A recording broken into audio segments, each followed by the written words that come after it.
For those of you who don't know, this is like a moment in time for me. I've been spending decades bridging women's sports, women's rights, and women's philanthropy. And we're in this moment right now in women's rights, this whole conversation, women's philanthropy, and women's sports with my fabulous panelists, who I've known, all three of them, for decades through my work at the Women's Sports Foundation. So for me, this is just one of those personal moments. So just bear with me as I have my moment, and you're a participant in it. Last year I had Women Moving Millions. I had a panel on women's sports, and that was exciting because I think now is the time when we need to invest in our bodies, and I really appreciate the conversations that other panels have already named about that. And we are the opportunity to further that conversation right now. 96% of women in the C-suite played sports.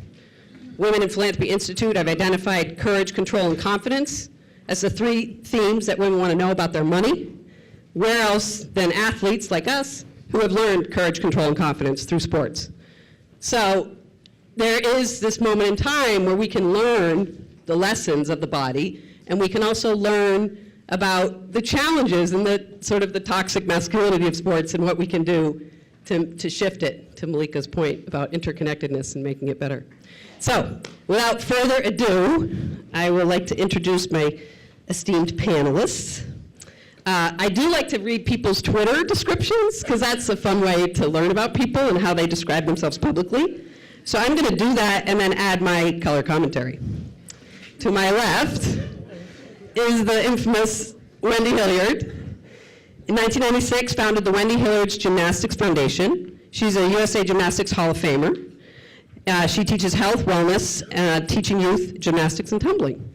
So Wendy was also a Women's Sports Foundation president. I've known her a couple decades, and she's testified in front of Congress around Title IX, and is just a fierce leader around sport and getting youth involved. To her left, Phaidra Knight, professional athlete, fitness professional, TV talent, motivational speaker, and writer. Phaidra is really also a record-breaking USA Rugby player and has played internationally. She also serves on several boards, including USA Rugby and the Women's Sports Foundation. Dawn McPherson, social education innovator and entrepreneur, college football Hall of Famer, speaker, feminist with an exclamation point. So the thing about Don that I appreciate is he's one of those guys he's been going into male locker rooms and actually having the hard conversations, which is, in my opinion, often the first place where boys learn misogyny and homophobia and the behaviors that we see in our culture. And he's actually was recently at his alma mater, Syracuse, trying to help them with the issue that's really on every campus, which is sexual, assault issues, and how do we shift that culture.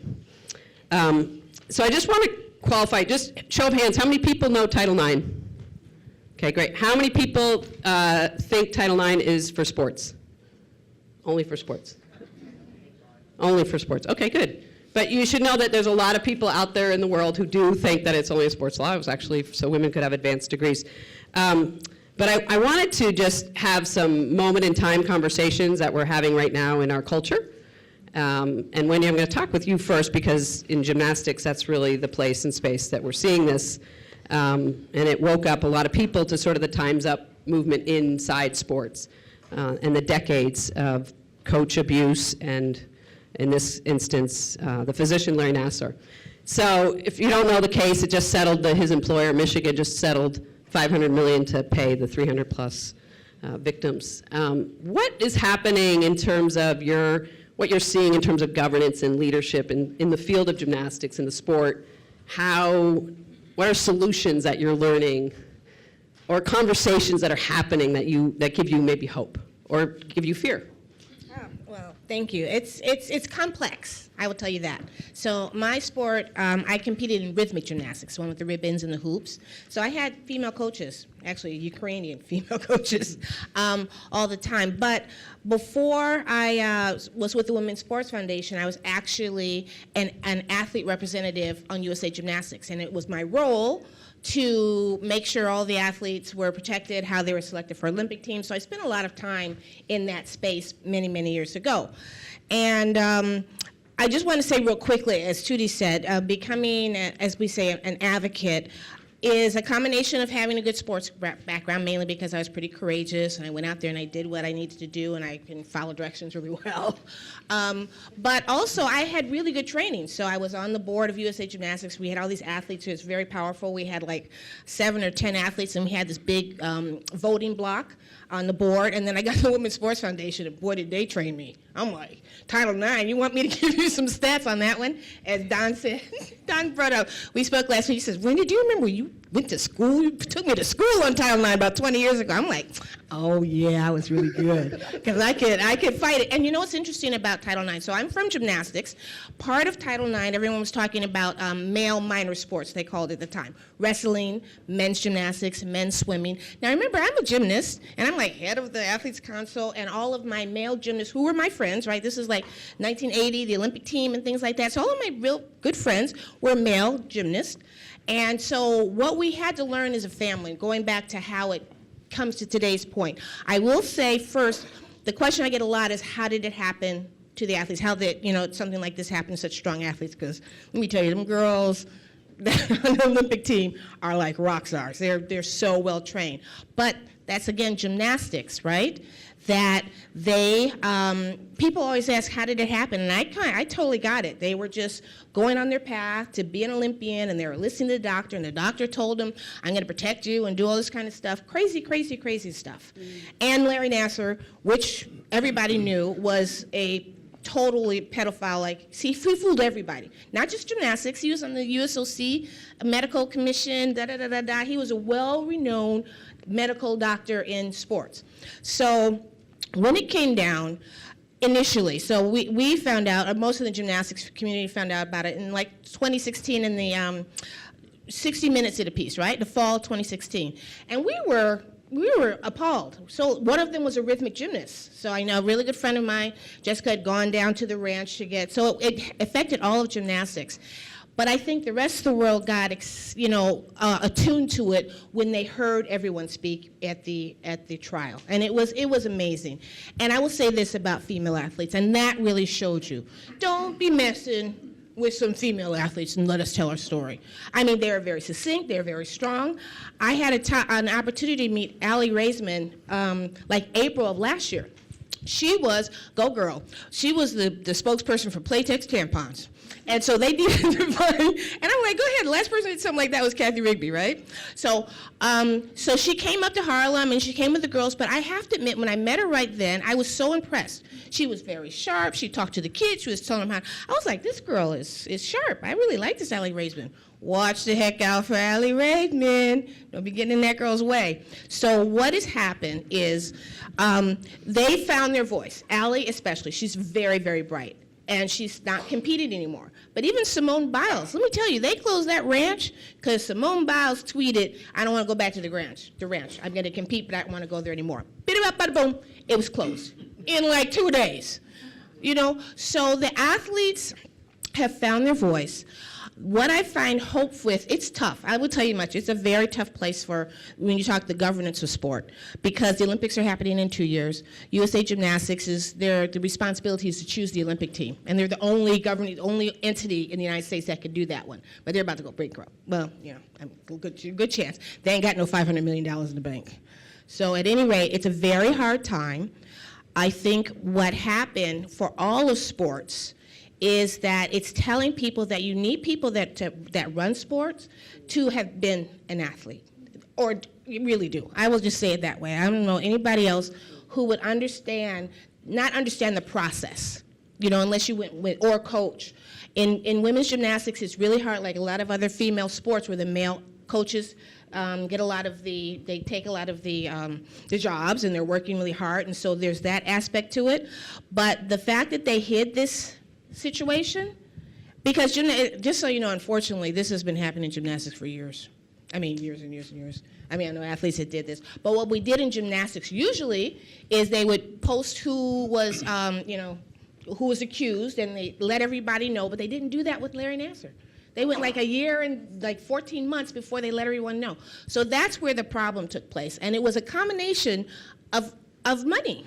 I would just say that much. You have to understand that gymnastics is one of the most popular Olympic sports, right? So it was fear, but that's why I say I think you need to have athletes in the process that would understand this, right? Would not wait a year and a half before you let somebody know this. It would not think about when something happens, you have to protect your athletes. So that's part of our training. I think when I'm talking about, people just have to understand that in this world of sports, and it's a game changer like it is everywhere else. There are going to be people that spent their life in sports that are not going to be around anymore because everybody's going back and saying, when did you know? And sports is pretty small, right? So we know everybody who's on the elite level, they got to go.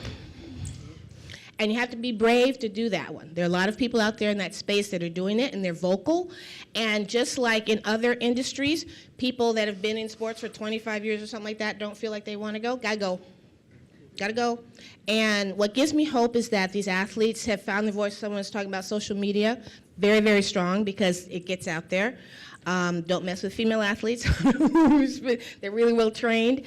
And I will say that, we were talking about, or I was hearing earlier about how you have to train the next generation, because I'm a mother of 2 boys.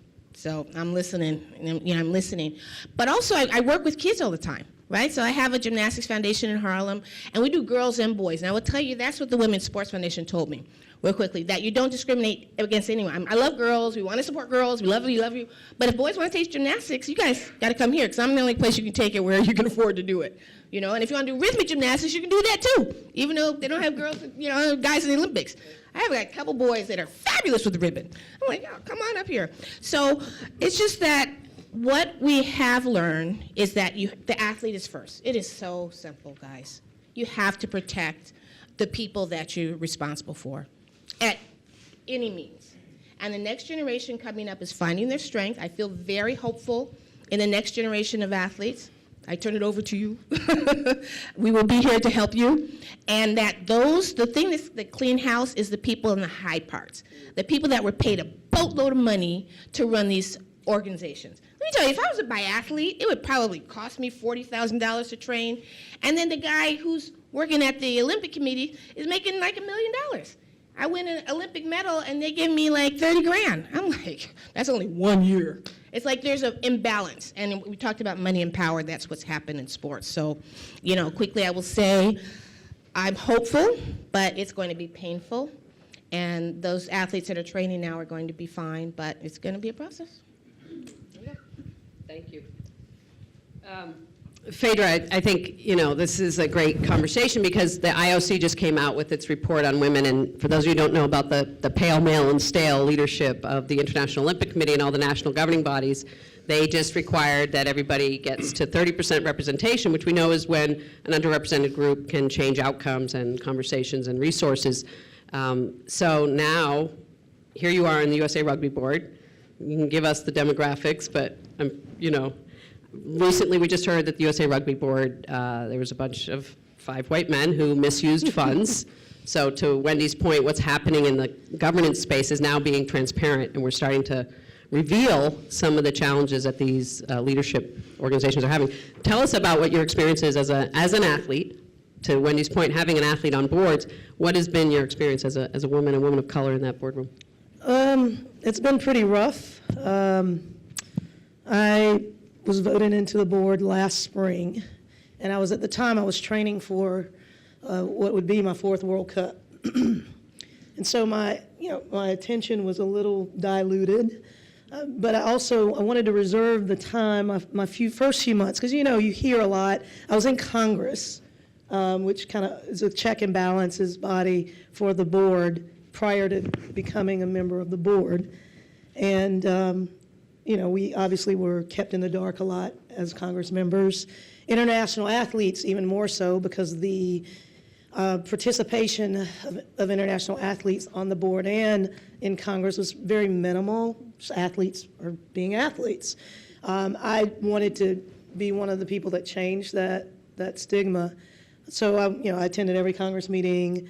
I participated in Congress meetings, But at the end of the day, the board was, which some of the folks that were on the board then still are, it was not necessarily representing the best interest or making decisions that were in the best interest of our union. So upon joining the board, I just wanted to sit back and kind of observe and take note of, if these things were really true or if it was just just perception. And fast forward, it's been a really rough go. I mean, really over the last year, it's just been, we've been dealing with crisis after crisis.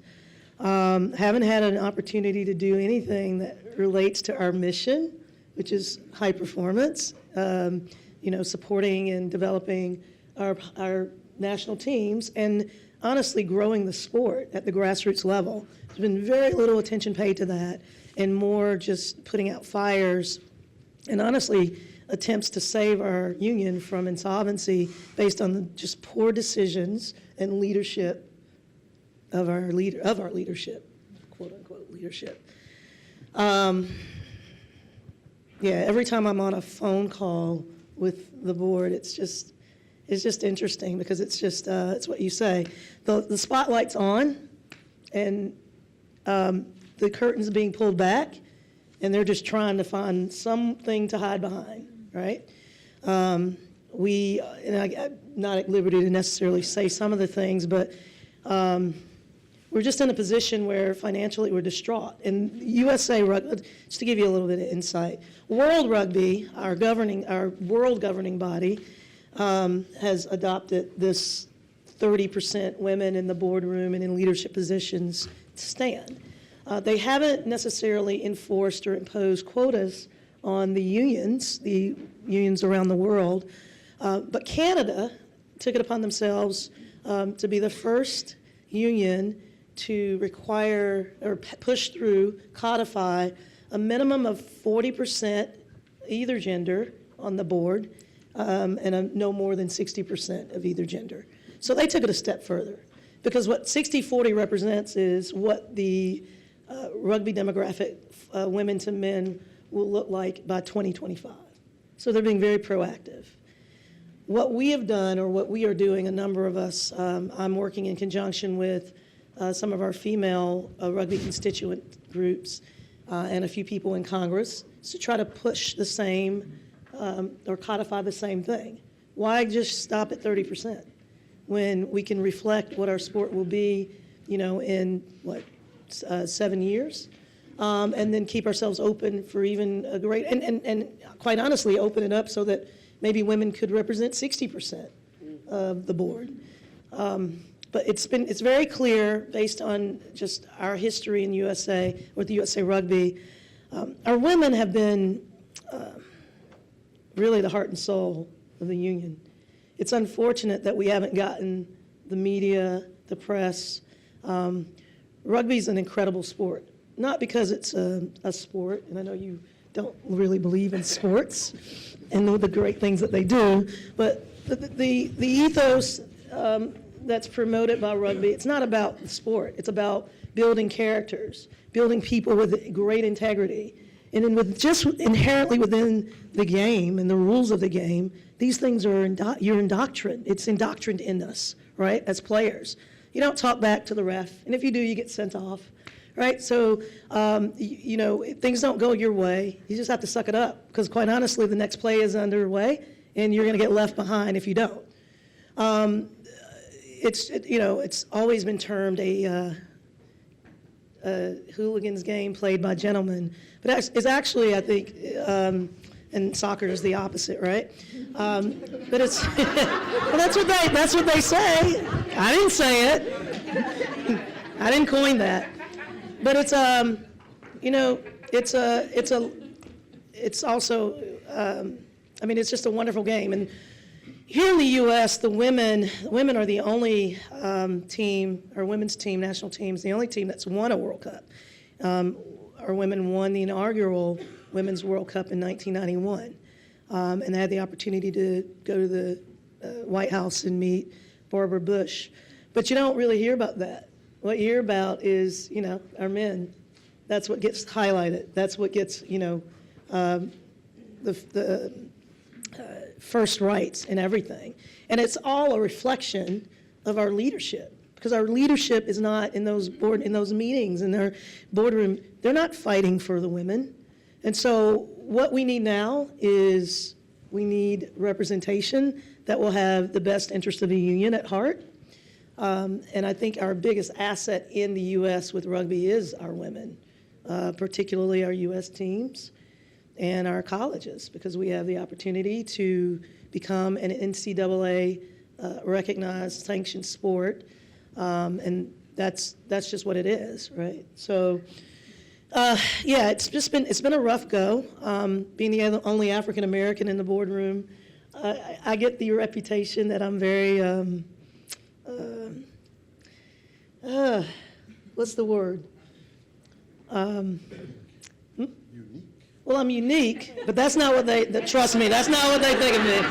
No, I'm pretty angry, according to most of the guys in the boardroom, because I speak my mind and I don't I don't back down.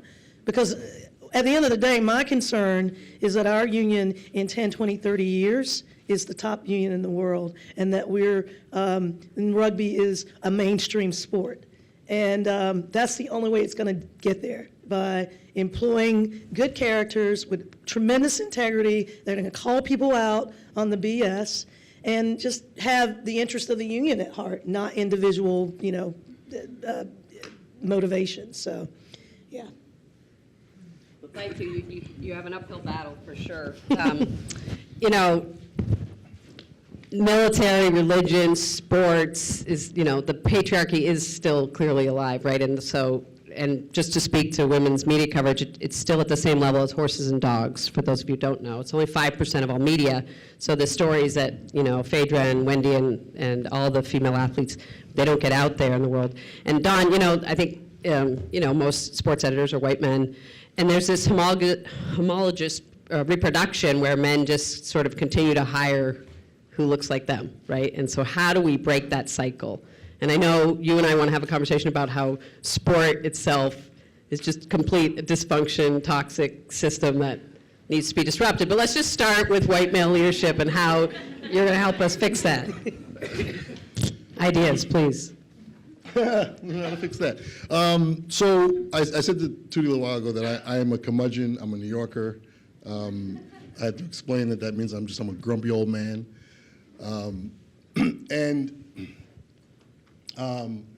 I think we know how to fix it. I think we know what the fix is. I think that, where's Gary, if he's still here? I told him on the way out that I went to gym with the with the white man, so I'm down with white men. But what we're watching, what we're witnessing in our culture, is white patriarchy holding on for dear life and not going down without a fight. Yep.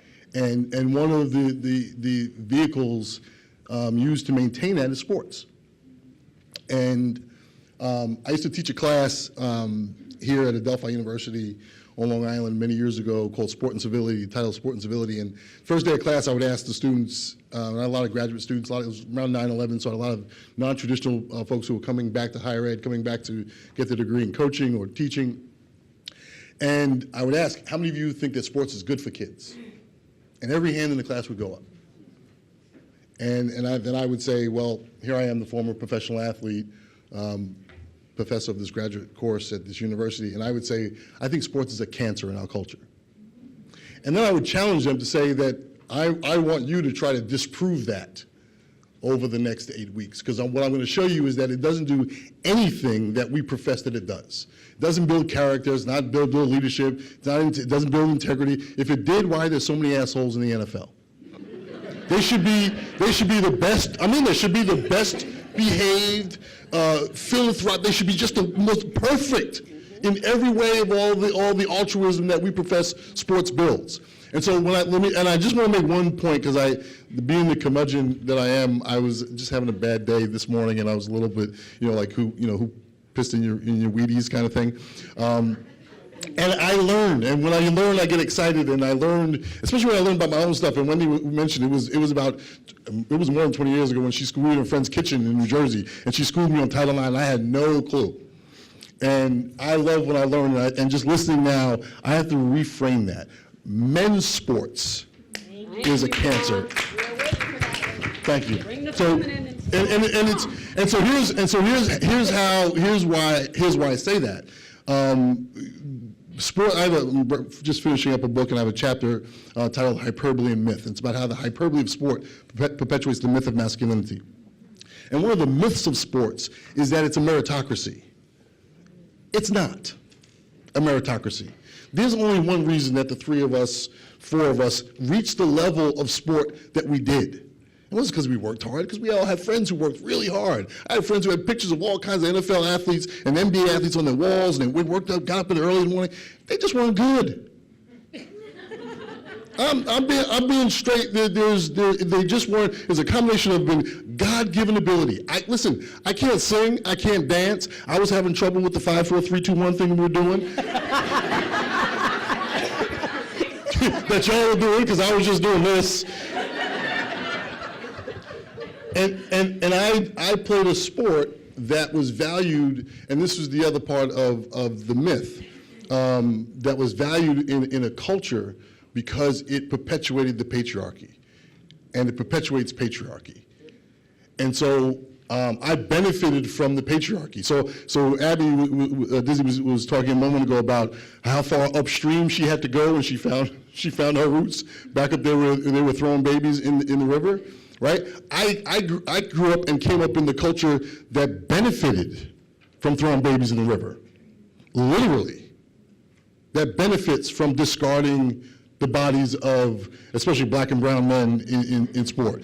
And so I come from that culture. I benefit from the patriarchy and the culture that benefits from throwing literally. And not just on a side note, I just want to kind of express how personal that statement is. I had a friend of mine who played football in the NFL, played at Syracuse, very good person, very good man. Committed suicide a month and a half ago. He's the 32nd man that I played football with or was a contemporary with in the NFL and college who's dead. He's the 6th suicide. And right away, the automatic assumption is that this has something to do with CTE. It wasn't CTE. It was his masculinity. And CTE is chronic traumatic encephalopathy. I can't do that word. Yeah.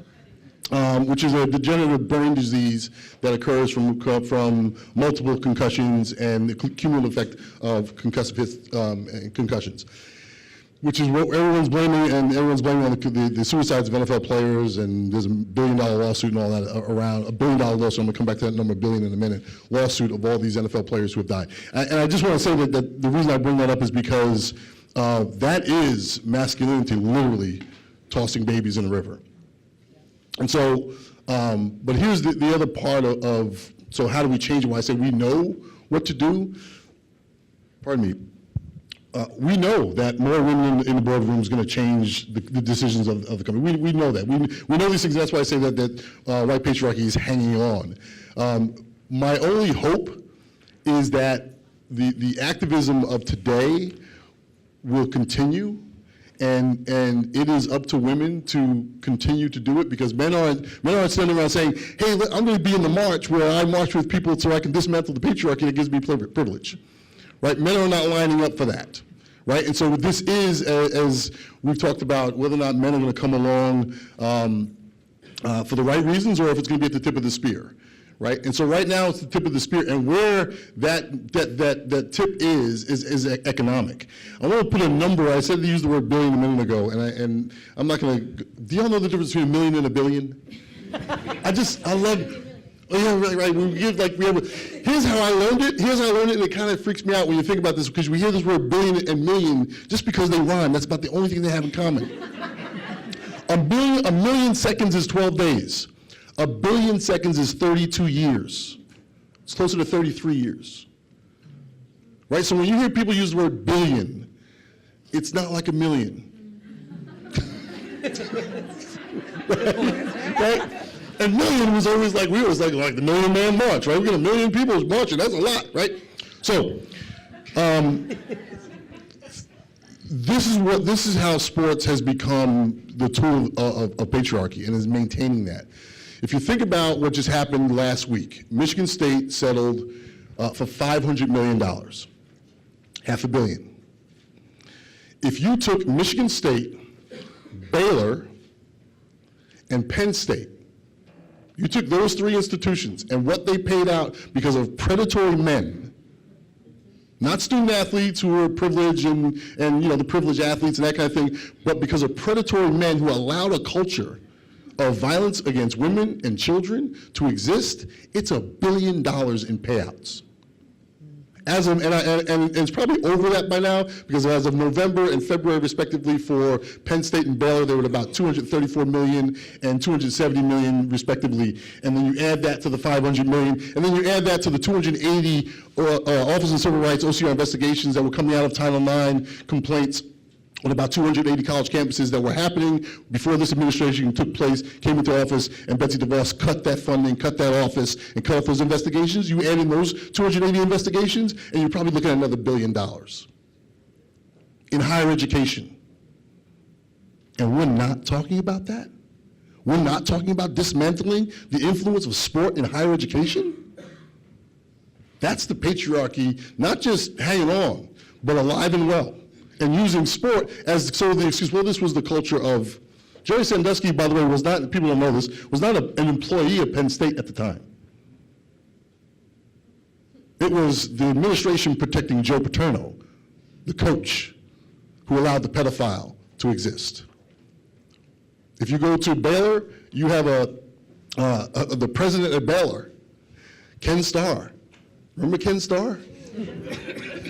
The irony of all ironies, that guy, right? He prosecuted Bill Clinton for lying about getting a blowjob, because that's what he finally got him on. I'm serious. That guy allowed predators to be scholarship student athletes at Baylor and allowed them to continue, because they went from number 50 in the country to number 2 in just a couple of years. And to Wendy's point, Larry Nassar was doing this in plain sight for a long time. And people have known in gymnastics for a long time. We knew about it, but we protected it. And this is why I say that men's sports is a cancer, because of the automatic assumption that many people maybe in this room had when I asked, do you think it's good for kids? When it's not doing what we profess that it was designed to do, or we think that it was designed to do, because it was never really designed to do any of that. Okay, very sobering, that men and women as allies. I'm not feeling it. I'm feeling, and I got my eroticized equality shirt on because I'm looking for more lesbian men, and Don, you're one of them. And lesbian men really want the hopes and dreams of women. They want to please women, like us lesbians, but that's a sidebar. No, they want to respect and make sure women are respected in every phase of their life. And that's part of what's happening, I think, in sport that's being revealed is there's, to your point, Don, there is a lack of feminine compassion, empathy, and sort of the interconnectedness of Malika. That's why I feel so strongly about women's rights and women's sports coming together and women's philanthropy, the intersection of that, because there's just this gap missing. There's no feminine values in sports that I see. Yes. Do you want to speak to, I would like us all to speak about a feminist value that we want to, within our platforms, because all of us have platforms, how are we going to showcase that? Because we have to lead the men in this case, I feel. Can I think it's there. And I don't, that's why I'm glad that you all corrected me. Because one of the things that I learned early on, this was shortly after Wendy schooled me, I met Donna Piano. And I heard Donna say something. Donna was a longtime director of the Women's Sports Foundation, probably one of ours. She was the women's AD at Texas, legendary softball coach at Texas. And I heard her say that her fear for women's sports was that it was going to be seduced by the male model. Yep. And I heard that, and I was actually moderating a day of discussion with her and some trustees at the university. And I went, whoa. And that was it for me. And that was the sort of the light switch that came on about the concern. I always tell people I don't watch sports. I'm not a sports fan. I cover college football. It's the only sport that I know anything about. The only sport that I like watching is softball. And the reason why I like watching softball is because I love to watch women smiling, people smiling when they're playing sports. And it's not that they're smiling when they're up the bat, they're serious, but when someone hits a home run or someone comes around the base, you see the dugout, they're smiling, they're laughing, they're high-fiving, and women do that. Women hug each other and enjoy, they smile, they laugh. You know, when Brandy Chastain did her deal, it was like this, and men don't do that. Even in victory, we got an angry look on our face. Look at me. I'm in a good mood. And so women do it better. And I think and that's why when you talk about the boardroom and the benefits of women, for women participating in sports, they do it right. Yeah. I would have to say, you know, when you talk about what we're going to do and what element we're going to do. So I do this, so my foundation up in Harlem, I expanded to Detroit, my hometown, a couple years ago. And we have a team, right? Our team is girls and boys. It's 75% girls, but we're together. And I always tell people that I'm training warriors right in here. I'm like, y'all have to step up. Gymnastics is very, very hard. You got to go out by yourself, and you got to wear a leotard when you're 13. I'm like, yeah, okay. So you got to be out there on the floor, and 4 judges are judging you. You're all by yourself. You know, I am getting some confident people in there, and you have to do it. You have to do it then. You know, do-overs. You don't get another shot. You can't run back and do it again. You have to do it then. What I do when I'm training, especially my female athletes and the boys that are there, because they're together. There's something really special about them training together that I just don't want to let go of. Right? I want you guys to be together, but I expect my women to be warriors, because when you guys get out there, I expect you to be strong. You get out there in leotard at 14 and do your thing, you can handle another room, somebody telling you something to do. But part of the strength, because I know when I go do boards, I know any of you guys have a co-op here in New York. We're in I was on the co-op board once. Lord have mercy. So the other person was Jamila Weidman, who was a basketball player from Stanford. And as soon as I knew Jamila was on there, I'm like, okay, we can do this. We can fight, but we'll be fair. We're not going to be emotional about it, or we're not going to do anything like that. But I felt a kinship that we'd be able to take it someplace. And I knew that one because she had been a champion athlete, and I could trust her that way. So when we talk about people going out and getting involved and stepping up, because the male athletes, you know, they have all these boards we're talking about. The one thing that they're doing that's not so good is they're trying to make them smaller. I get it to a point for the national governing bodies. It's kind of like businesses. And they said they want more independent directors and they want program people on. I'm like, well, that's good. So you're going to have more people that don't know about gymnastics than do know gymnastics on the board of directors. Oh, that's great. So the thing is, though, is that they spread a wide net for people to get involved for things like this. More women have to step up and do this. If you're going to say something like that, we need you just to check off and do this. Then don't, because guys will do it like in a minute. They're like, I played on my junior high basketball team. I'm fabulous. I'm like, you know, dang, I traveled the world. So I'm just saying, you all should all step up, because we really do need the voice. We really do need diversity, and you have to. There's one thing I did learn from the Women's Sports Center, and just in general, you have to respect everybody. Yep. You cannot. It's not like you had it worse than me, then somebody else had it worse. Just last year, a very prominent woman told me, she says, well, you know, I think it's so hard. She says, I really think it's really harder for women in business than African Americans. Lord have mercy. Don't think you didn't, and I didn't have something in my pocket that I was going to hit that girl over the head. I'm like, really? I'm like, because it's not one or the other. Yeah. It just is not that way. Yeah. And if you've been discriminated against, that's the other thing. That's why we need you in there, because that's why you speak up. Right. That's why I spoke up. And so we need to have that power when we come together. And so women's sports is still fabulous for female athletes. It's the money thing, just so you know. It's the money thing that's ruining everything. Yep. Because I have a deal now, because now it costs so much for youth sports. I'm like, really? Do you have to spend $2,000 to learn a sport here? It's really bad. You have to play. You should watch rugby. Yeah. It may be the cure for you.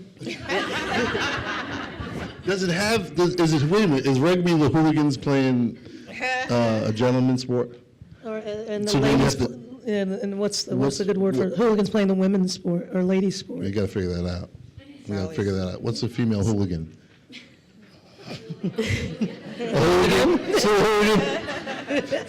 Duly noted. So I just want, we've been talking sort of about like international elite sport and the places that folks have been playing. I'd like us to bring it down to, we got aunts here, we've got moms, we've got sisters and godmothers. What can they do? I mean, because believe Don, sport is embedded in this culture, so we got to deal with it. It's not going away. So what can we do to encourage either a release of the toxic masculinity or a building up of sort of the positivity of women's sports? Any ideas that you can offer? I'll do my Anita DeFrance line that I always do, which is give a girl and a boy a ball and a doll. So right from day one, you sort of coach them both on movement and nurturing. And then the next thing I would suggest we all do, to Wendy and Phaidra's point, is we should all have a list of people we can put on boards right away. And if they play junior varsity basketball, they can be on the board, right? They don't have to be elite. So any thoughts that you guys have about like solutions we can offer at the local level? Educating our children, being honest and real.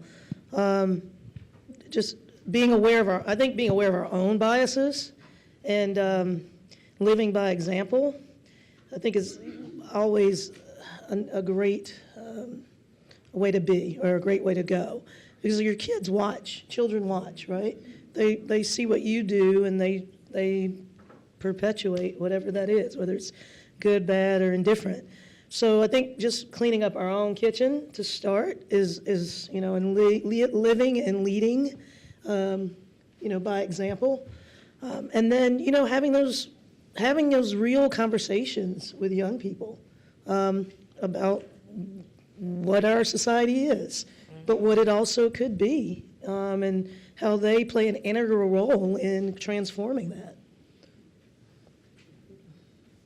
Any thoughts, Tom?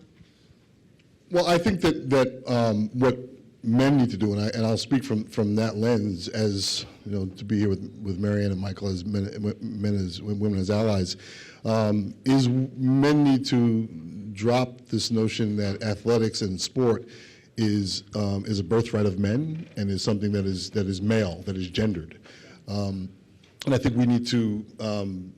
I think the business of sport, I think, is what has corrupted sport. The money, obviously, but it's also co-opted play, and I think we forget that what we're watching is play. I once had a parent say to me, or ask the question, "What happens if my son's not good enough to play?" And I said, "How old's your son? Like, when do you get told you're not good enough?" And he was 8, and I cried. I'm serious. Who told you that an 8-year-old is not good? They invent play. They own play. And so we've taken it from them and sold it back to them as sport. And so I think that's the first. And then what the thing that men can do is, and I'll say this, and I'm guilty of this to the extent that the work that I do around men's violence against women is all about men's attitudes about masculinity, but also our attitudes about women and girls, and where I learned that as a boy, and I ask men all the time, what was the worst insult you ever heard as a little boy? It was you throw like a girl, right? And you run like a girl, or anything like a girl. And for 24 years, 25 years, however long as I've learned and worked with Jackson Katz, who's going to be on the next panel, You Throw Like a Girl was the title of a lecture that I've given. It was the title of the book and I'm changing that. Because women have taken Like a Girl and have made it positive. And as much as I've been using it, and I don't want to step on that, what women are doing to empower young girls to play and to be empowered through sport. And I think that's men understanding that language, You Throw Like a Girl, comes from that, as I said, perpetuating the patriarchy and using sport to do it as if it's something that boys are supposed to inherently know how to do. And that language, You Throw Like a Girl, teaches that narrow masculinity that some people would refer to toxic masculinity. I don't like the term, but also says that women and girls are less than. And that's the language that we hear constantly as young boys in play, that this is something that boys are supposed to be inherently know how to do, and girls doing it are less than. And so I think that language that we use in nurturing children in how they play is critically important. Thank you. No, we could go on and on. You know, Becky Hammond's going to be the first NBA coach. You know, the biases in coaching. We could go on and on about things we should be doing. But women's sports really is a women's rights approach. I believe that and globally, we're using it as a tool for women to be able to be safe, to be able to say no to being married, to be able to say, yes, I want to be educated. And guess what? Actually, in America, we're doing that too. We just haven't named it the same way. Because most women who played college sports can stand up and say no, and that is the reason 96% of women are in the C-suite, played sports. That's why that's who actually broke the Larry Nassar story, was a collegiate athlete. You have to understand that she, by that time, I was 18 or 19, love my gymnasts, but when they're 15 or 16, they're not saying a lot. Yeah. The one who really broke the case was a collegiate athlete, so that's another important point. Sorry. Well, thank you. Thank you to my fierce panelists. Awesome group.